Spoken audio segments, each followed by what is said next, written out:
With the money Abure collected from him, Abure didn't deem it necessary to even hear from me. What Abure now demanded is that I should write a withdrawal letter and give to him that he has gotten a big fish. I said, who is the big fish? It took him a lot of time to tell me the name of the big fish he caught.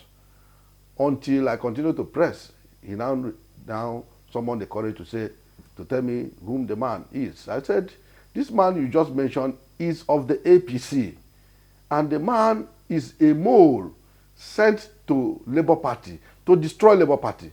And we cannot do that. We have suffered a lot to have this party destroyed by an agent of the APC. You know, but because of the money he has collected, he gave a deaf ear to all my advice.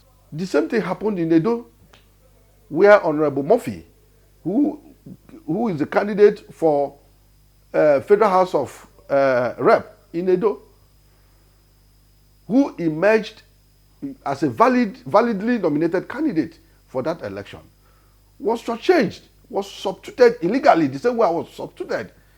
His signature was forged as well. You know? And in all of distance, Abure will always go to collect money. In my case, he collected 200 million naira at a go in 4 installments. This is a confessional statement the man they extorted this money from made to the police. At the long run, they continued to extort money from the man in the way of going to court and all that. And the man said he has spent well over 400 million in this matter. The same thing he did in Edo, the same thing he did in Lagos. So my question is, in all of these things you are doing, how are you supporting His Excellency P2B to become the president with all this attitude? The youth have woken up from their political slumber and they want to take back their country. If youth like us can aspire to become a governor, to become president, to become senators, so people like Abure should not shortchange us. The matter started right from when we conducted party primaries. And as at that time, I was the state chairman of Labour Party that conducted the primary of Labour Party in Ebonyi State on the 9th of June 2022. Before the conduct of the primary, there was no His Excellency P2B in Labour Party. So practically things were very difficult to achieve that period. So Abure, Barrister Julius Abure was on my neck to help the party to conduct the primaries. All my effort to get the national leadership of Labour Party to assist in the conduct of the primary proved abortive. I resorted to selling off my property, in a choice location in the state. And that is where I was able to generate the money I used in conducting this same primary. After the conduct of the primary, Barrister Julius Abure was very excited. He said that he never knew that I can single-handedly conduct that kind of primary, that he knew that a lot of money must have gone in. I said, yeah. He said, okay, that I should not worry, that the party will see to that. I thanked him. After the primary was conducted on the 9th of June. So the next month, Abure called me that I should please come to Abuja, that there is a development. So, and I said, okay. I boarded the next available flight, came to Abuja, met with Abure. In my own way, I was thinking that maybe the party wanted to reimburse me of the money I spent in conducting the primary. Little did I know that Abure has struck a deal with a man he referred to as a big fish, that left APC. He participated in APC governorship primary, where he failed woefully, and then jumped over to Labour Party. Instead of coming to the party at the state level to identify with the party, probably go to his ward, tender a resignation letter, then resign formally from his party, APC, before coming over to Labour Party. He did not resign, which means he was still in APC, and then jumped over to Labour Party. So instead of meeting me in the state, he chose to meet organizing secretary former organizing secretary, Clement Ojukwu, who in turn took him to Abure, Barrister Julius Abure, and they struck a deal. The man made a confessional statement that he first of all gave them 200 million naira, which he paid through Oluchi, the treasurer, in 4 installments, 50 million. That was what exchanged hands with Abure and the man called architect Edward Nkwego. I told him that in terms of popularity, political popularity in the state, that I am more popular than this person you are talking about withdrawing to. That in 2019, I contested governorship position against the incumbent governor, Engineer David Weze Umahi. I ran for that position with the platform of Advanced Congress of Democrats, ACD. All the effort of the incumbent government to get me into stepping down proved abortive. I contested, and at the end, they declared the incumbent winner. I went home. Now, it's 2023. I have my structures intact, and I'm more popular than him. I cannot withdraw for him because he's not going to win the election. He is not even prepared to run an election. With that, we had a disagreement. I left in anger. But Sir Julius Abure told me, right before me, that since I have refused to withdraw for his big fish, that he is going to prove to me that he is the national chairman of Labour Party and that it was our final. I told him, okay, let's see how it goes. I left. When I got to Ebonyi State, 2 days after that meeting, or thereabout, 3 days after the meeting with him, I got a call from INEC. They told me that there is a letter, a withdrawal letter that was sent to the commission indicating that I'm no longer interested in running the race, that I'm incapacitated. Therefore, they have brought in a replacement in the name of that same man, architect Edward Nkwego. I told them it's not possible because I know the law.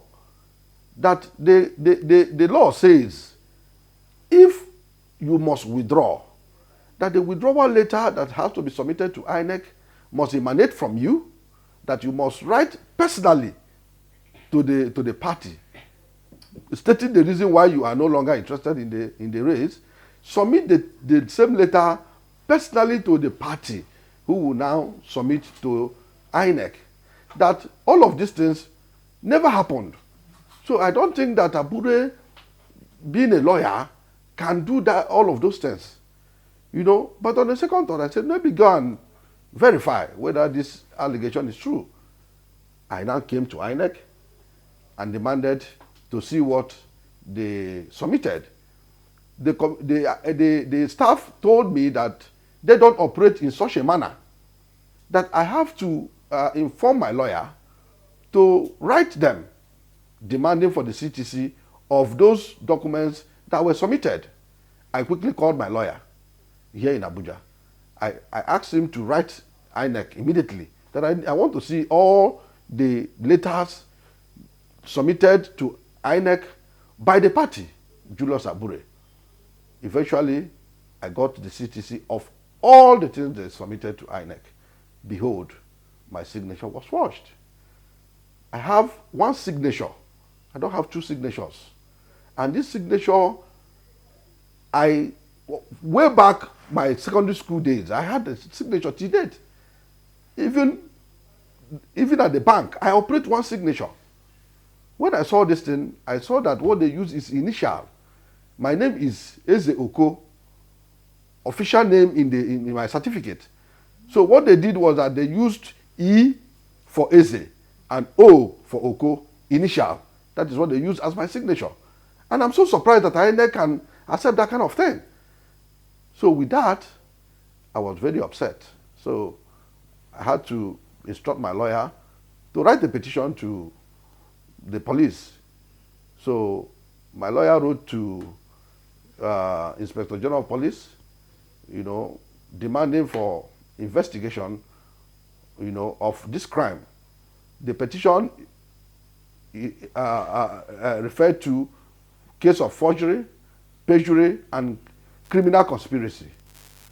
So police, went into the matter, conducted a forensic examination, and the forensic examination report came out that my signature was forged. So the matter started. They have even issued, a certified true copy of their report. We have it. So as the matter proceeded, Barrister Julius Abure, in his normal way of doing things, because he doesn't care about anybody, he's so selfish, he just cares about himself. What he did was to instruct Oluchi, the treasurer, the former treasurer of Labour Party, to go to Ebonyi State and conduct a substitution primary for that architect Edward Okwego without my consent. I didn't even know the venue. I didn't know how they did it.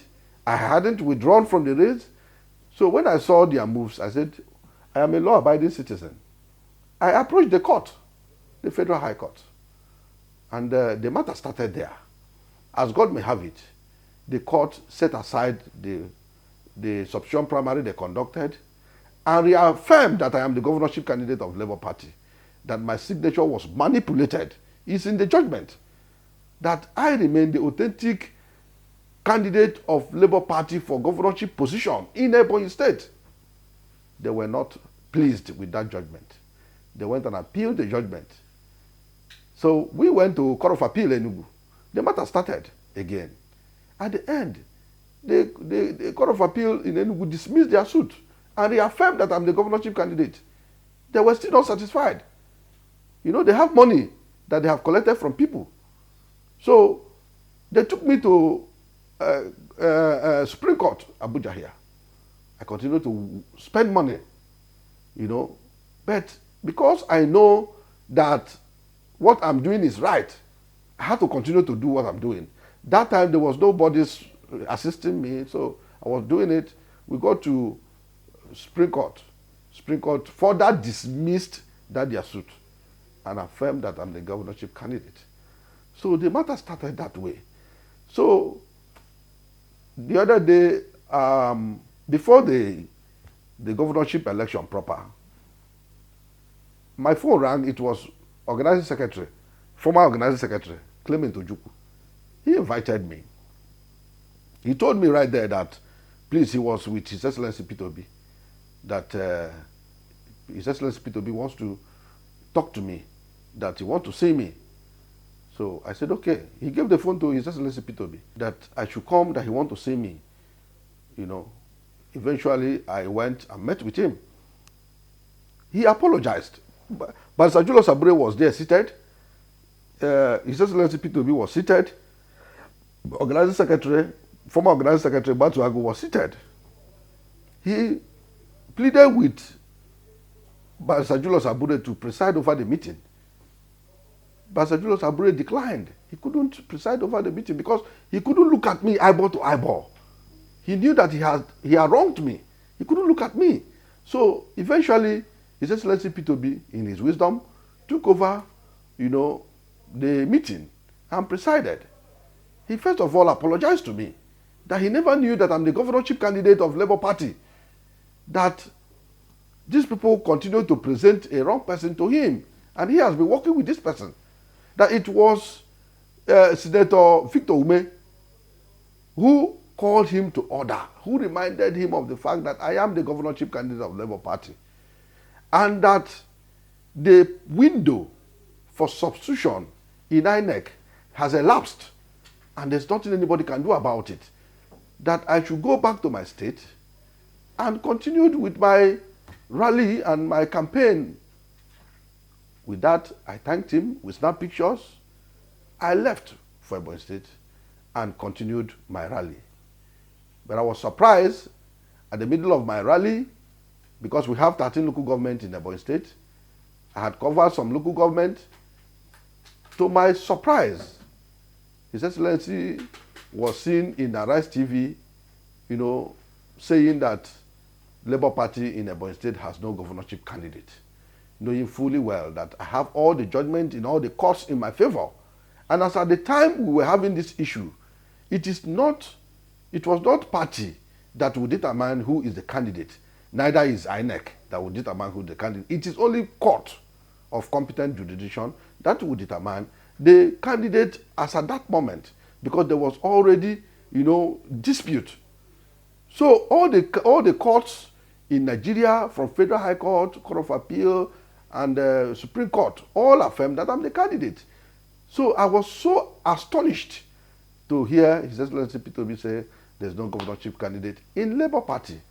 But that should be a story for another day.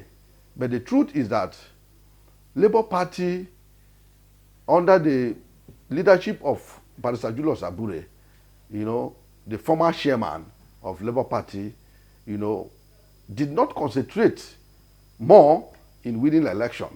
Rather, he was interested in, having deals with people who are not members of Labour Party.